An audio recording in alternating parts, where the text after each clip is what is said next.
بھی ایک رواج ہے، وہ ہاتھ کو چومتے ہیں اور پھر ماتھے کو لگاتے ہیں، تو اس کے بارے میں کیا خیال ہے؟ ہاتھ کو چومنا تو ناجائز نہیں ہے.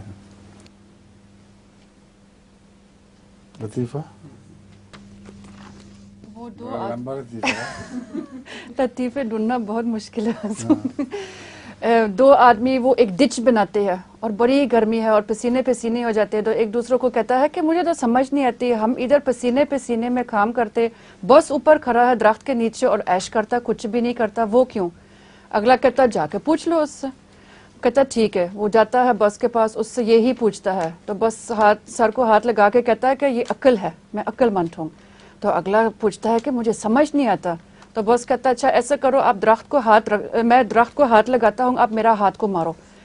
تو وہ آدمی زور سے نہ ہاتھ پیچھے بازو پیچھے کر کے اور ہاتھ کو مارنے کی کوشش کرتا، تو بس ہاتھ کو پرے کرتا، تو اس کو درخت کو لگتا ہے اس کا ہاتھ بڑی درد ہو رہی ہے. سمجھ تو پھر بھی اس کو نہیں آیا، تو اپنے دوست کے پاس واپس جاتا اور وہ پوچھتا اور اس نے کیا کہا؟ کہتا سمجھ تو مجھے نہیں آیا، وہ کہہ رہا تھا عقل والی بات ہے. کہتا اس کا کیا مطلب ہے؟ وہ دوسرا کہتا ہے کہ میں اپنے ہاتھ شکل کے آگے رکھتا ہوں، تم اپنا وہ جو جس کے ساتھ شفل نہیں کرتا، تم میرا ہاتھ مارنے کی کوشش کرو تو میں ہاتھ پرے کروں گا، یہ عقل مندی ہے.